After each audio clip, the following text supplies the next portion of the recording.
So about a year ago, Nando v Movies assembled a group of YouTubers to make a series of videos highlighting one scene of their choosing in the Marvel Cinematic Universe in anticipation for Avengers Endgame. They invited all of the YouTube community to take part, and I decided to join in on the fun with a video on Age of Ultron. You may have seen it. And now Nando has united a group of talented YouTubers to talk about their favorite scenes in the X-Men franchise, be it film, TV show, cartoon, or even comic form. If you want to check out videos from other incredibly talented essayists and content creators, the link to the playlist will be in the description below. So when I found out about all this, I was excited. But then I completely felt deflated. It's weird to say, but as much as I loved the X-Men films growing up, I barely remember a thing about them.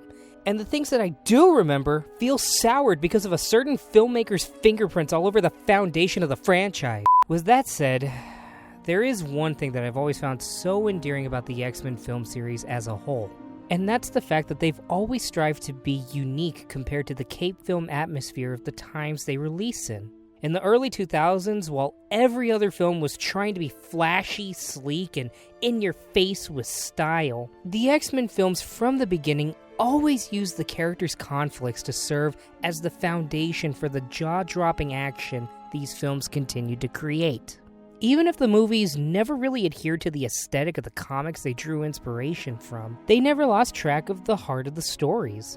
And although it ended in a fizzle, at least for now anyway, the mere existence of what was dubbed as the Fox Cinematic Universe in the age of, at the time anyway, the bleak and dour DC Extended Universe and the bright and fun Marvel Cinematic Universe is nothing short of a miracle. Now, unlike the One Marvelous Scene video, I actually knew what I was going to pick, and I gave myself one caveat with this video.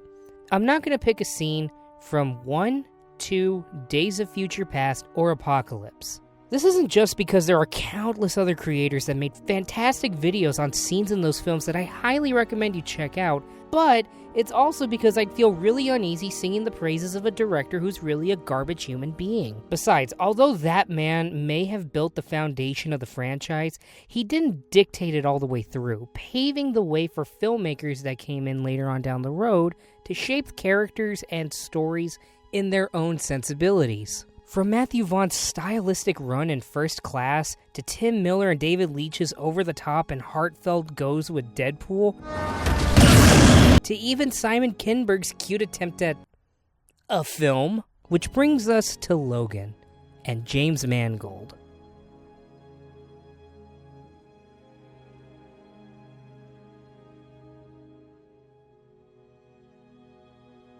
It's unsurprising to see that Hugh Jackman's Wolverine became the most iconic and memorable part of the franchise. He just had that charisma and charm that the character exhibited on the page and look at him. So with that popularity, there naturally came films that focused primarily on Logan. It made sense since the mainline films started to shift their attention more to Wolverine than the group dynamic as a whole.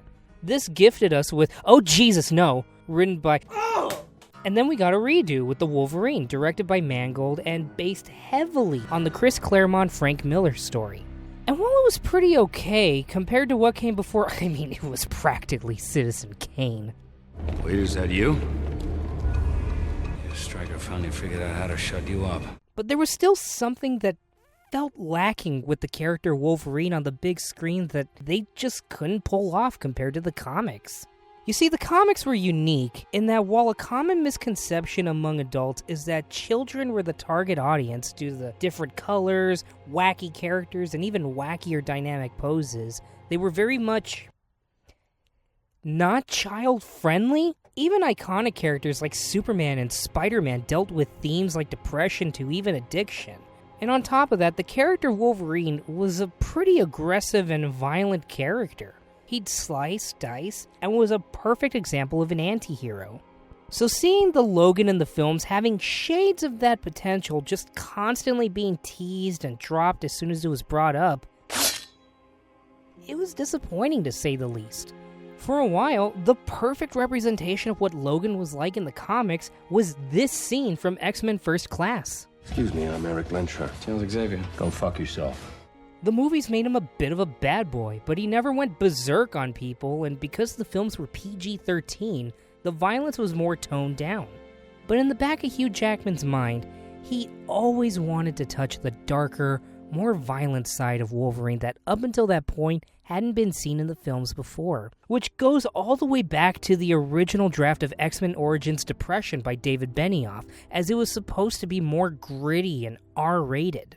However, teamed up by James Mangold and reignited after the return of the original cast in Days of Future Past and the unexpected sleeper success of Deadpool.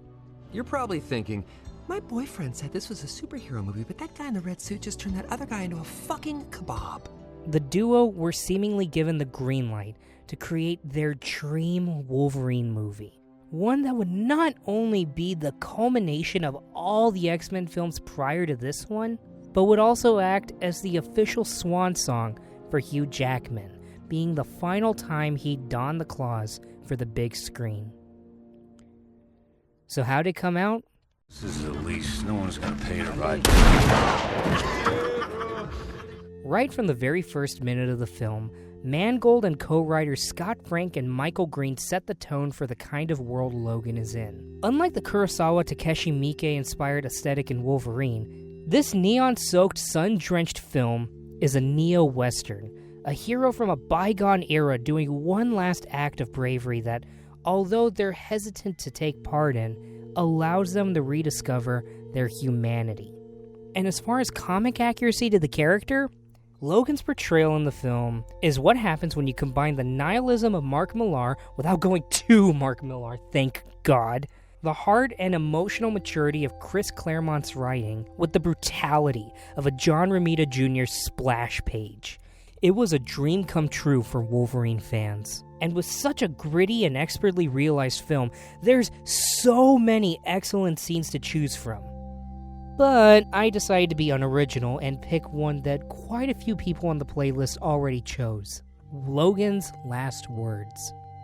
This scene holds a special place in my heart as it left me walking out of the theater an emotional wreck. I cried for 10 solid minutes after the film ended. I've only cried this hard one other time with a film, and that was when I was about 8 years old and ABC decided to play The Green Mile one night. Don't put me in the dark. I was afraid of the dark. So what makes this scene so powerful? I feel there's 3 reasons.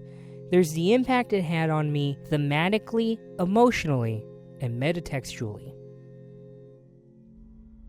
First, this scene is a masterclass of thematic payoffs, as it concludes almost everything the film set up since that fight scene in El Paso, shout out to my hometown appearing in this film. And that's the fact that Logan is not a hero. Or rather, he doesn't see himself as a hero. Even though he saved the world, people, and mutants far too many times to have this doubt in his mind, the death of the mutants at Charles Xavier's mind pushed him to the edge.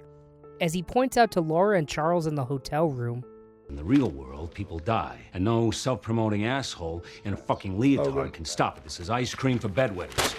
he's not as young as he once was, and as the script says in the second page, we should make it clear his abilities ain't what they were. Yes, he's a drunk, but he's also fading on the inside. Adamantium implants leaching into his system, causing chronic pain and diminished healing, hence booze as a painkiller. The thing that makes him so unique and powerful is killing him on the inside. And as the film goes on and Logan takes more and more damage, he gets more and more weathered. So when we see the serum being taken by X-24 and it heals him up completely, and Richter is about to administer him some of the dosage, he refuses it. It's a part of his past, the part that's killing him. He knows what he's capable of and would rather wither away and die. And it is better this way. Because I suck at this. Bad shit happens to people I care about. Understand me? So when he sees Dr. Rice and Donald Pierce's goons en route to take out the children, he can't let it happen. We know in this film that this is not a friendly world. Children get hurt, and they die. He's seen it already, and he knows he's the only one that can help. And it's here we get to see the full potential of Wolverine. He cuts through everyone like a hot knife through butter, and his guttural screams cut through the thick woods, warning them that a killer is coming to get them. But even then, it doesn't last. He overdoses, causing the serum to not be as effective. But Logan isn't worried about survival. His point is to save the kids first and think of himself later. It's a stark contrast with where he started the film at, with him thinking of himself and others later on. The final fight with X-24 is brutal and leaves Logan more hurt than he's ever been in his entire life. And in an ironic twist of fate, the adamantium bullet he intended to take his own life with is the one that saves him. When Laura tries to help him out, Logan rejects it, wanting Laura to move forward and stay safe. He holds onto her with his bloody hand, which has been hinted at all throughout the film and signifies an act break. In the first act, Laura sees the mannequins of a father and daughter holding hands in the hotel. And in the second act, she holds on to Logan's arm to comfort him after burying Charles, but he rejects her chance for him to open up. Here, he's on his way out and holds his daughter close, not wanting to be alone in his final moments. Laura finally acknowledges him as her father, something that was hovering over the two of them since Charles pointed out they've got the same DNA, and it's right when Logan gives his last words. And even those are an extension of a line Charles says in his last scene with Logan before his death. You know, Logan, this is what life looks like. A home, people who love each other, a safe place. You should take a moment and feel it.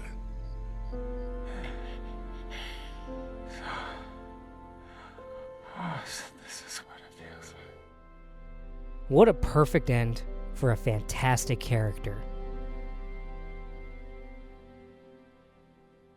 And yet, it wasn't the only reason why I bawled like a baby. You'll have to excuse me for going off on a small tangent here, but I feel I need to explain where my head was at when I saw this film. So, back in the year 2007, I came home from elementary school and I learned from my parents that I was adopted and that everything I had known up until that point in my life was completely upended, and I had 3 siblings that I had either never met or barely remembered. And I'm not about to say that I understood the gravity of the full prejudices and discriminations that the mutants felt in the X-Men films, but knowing that helped me understand the alienation that this medium, this particular story creates, in that the characters inside feel like different people, like just somehow lesser than others. And in 2016, I got to meet them for the very first time, and there was a huge language barrier between the 4 of us because they are from Mexico and they spoke purely Spanish, and me, even though I'm Hispanic, I've been called a coconut because I do not speak a lick of it.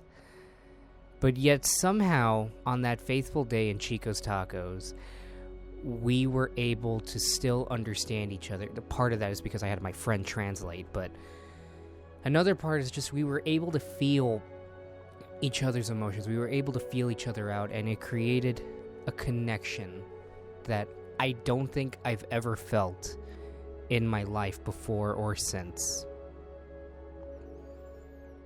Now, imagine being me, a senior in high school at that point, who did 0 research on the cast of Wolverine, and suddenly being greeted with this scene. What? Okay, shut up. Shut the fuck up! I know this is a purely subjective experience that's exclusive to me, but Laura speaking Spanish immediately drew parallels in my personal life with my siblings. Here, I saw a loved one, a blood relative connecting to someone who has an adopted family, pushing for the best from their family member, and mourning a loved one. So when Laura held Logan close and said, I broke, it flashed me back to my family, and helped me realize that even though I've been on my own, and they may be far from me, I've got people close to me that'll do whatever it takes to make sure I'm alright, that I'm the best person I can be. This scene reinforced the strength I feel when I'm near them. In short, this film helped me connect with a side of me that I'd never felt before. A familial bond that could only come through in this film.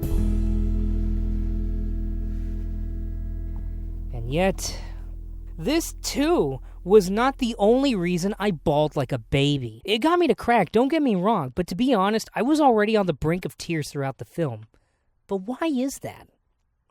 Well, to me anyway, Logan's death felt like the true end to the Fox X-Men franchise.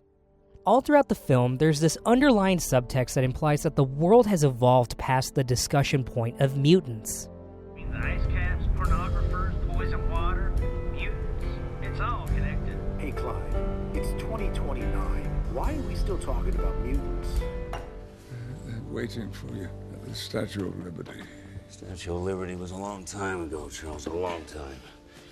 There are no new mutants. This can be easily read as the filmmakers commenting on the placement of the X-Men universe in the height of Hollywood in the mid-2010s.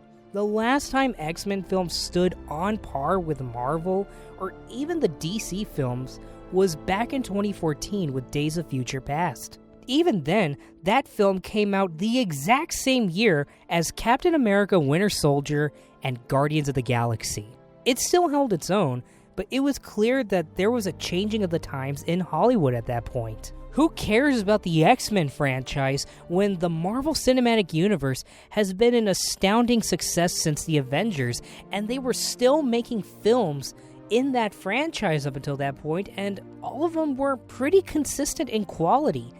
At that point, it felt like the X-Men franchise itself needed to justify its appearance, what with Deadpool poking fun at its mere existence.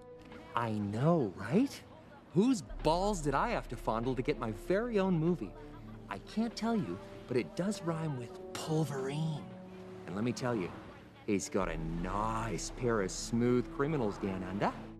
And that was just in 2014. Cut to 2017, we've got 2 Avengers films, 2 Guardians of the Galaxy films, soon to be 3 Thor films, as well as a Wonder Woman film and a soon-to-be Justice League film. But depending on who you talk to, that one doesn't count, and we still haven't gotten a Justice League film until 2021. And meanwhile, Apocalypse was a critical and commercial disappointment, and the age of the X-Men was starting to come to an end. Logan can be seen as a metaphor of the X-Men franchise as a whole. With Charles dying, it's the last of the original X-Men cast leaving Logan behind, forcing him to carry the film on his own, and he eventually succumbs to the more accurate reboot of himself, X-24. And while X-24 dies, Logan ultimately passes, leaving the new, diverse generation of X-Men to carry on the name. His words, Don't be what they made you. is at once literal in that Laura was meant to be a clone of Logan, but it can also be read as a plea for future filmmakers by Mangold and Company to not fall into the trap of redoing the same thing that was done all the way back in the year 2000. Being in that theater with my girlfriend and my best friend was a very sobering experience for me. Like I said at the very beginning, I barely remembered a thing about the X-Men franchise at that point, but as Hugh Jackman said his goodbyes on the big screen, I tell you, it was like all the memories I had with the series just started flooding back to me in that moment. I remembered watching X-Men on VHS and feeling unsettled by the serious tone as a child. I remembered the mansion attack in X2 and putting knives in between my fingers so I could pretend to be Wolverine, and promptly getting yelled at by my mom for running around with knives. I remembered watching that spectacular preview of X-Men The Last Stand where they fight a Sentinel and feeling so excited to watch that on the big screen, and likewise being completely underwhelmed when I finally saw it. I remember going to the movies with my mom on a whim to watch X-Men First Class and being pleasantly surprised by the film's retro style and the amazing cast. I remember my mind being blown when I saw James McAvoy and Patrick Stewart acting alongside each other in Days of Future Past. I remember watching the Legion pilot and being totally lost, but mesmerized that entire hour. And I remembered watching Deadpool by myself on a lonely Valentine's Day in the movie theater, laughing my woes away. Logan's death was to me what Tony Stark's death was to a whole generation of filmgoers, and it was like that for a lot of people too. This character we'd grown up with for 17 years was moving on, and so was a part of my life. The X-Men franchise was laid to rest. Now, that's not to say that the Fox X-Men franchise totally died with it. Deadpool 2 and Dark Phoenix came out afterwards, and The New Mutants is apparently still on the horizon. But with Disney now owning Fox and the overwhelming success of Avengers Endgame, it can almost be assured that the next time we see our favorite mutants on the big or small screen, it's going to be with an entirely new cast, with an entirely new execution more on par with the consistency of the mega franchise. And while it is assuredly welcome in the right hands, one can't help but feel nostalgic for what came before. The X-Men films were not perfect. Far from it. The lows of the franchise are boring at best and unwatchable at worst. But the highs of the franchise are unbelievably high and are some of the most unique and inventive superhero films out there. In what other franchise can you have a time travel film, a James Bond-style thriller, a samurai epic, a western, a laugh-out-loud fourth-wall-breaking comedy, a stylistic exploration of mental health, and a genre horror film in the same universe? Not many, but the diversity of storytelling possibilities in the X-Men franchise remains unmatched, and it's even starting to influence the superhero landscape around it. In Logan's wake, we have Marvel films that are starting to lean more into the sensibilities of the filmmakers involved. And on the DC spectrum, they're leaning more into genre experiments with movies like Shazam, Birds of Prey, Aquaman, and even Joker that take huge risks of just being flat-out genre pieces or just balls-to-the-wall insanity that match the personality of the characters in the comics. And audiences are more open for these types of experimental superhero films, if the box office and critical reception is anything to go off of. X-Men as a franchise may change, but the legacy it's left behind lives on. There's a man going around taking names. Hey guys, I hope you enjoyed the video. I just really wanted to get in on the fun again, and I can never not share my love for Logan. This is the third video I've made on this film? But once again, if you'd like to check out more videos part of the One X-Cellent Scene playlist, the link is in the description. If you're new here, welcome to my channel. I do stuff like this all the time lately. I've got a video on Naughty Dog and Ready Player One that I did recently that I'm pretty proud of. Please like, subscribe, ring the bell, and if you can, please donate to my Patreon. Every little bit helps. Thanks so much to Nando V Movies for the opportunity, and I will see you guys in the next video. Take care. When the man comes around, hear the trumpets, hear the pipers.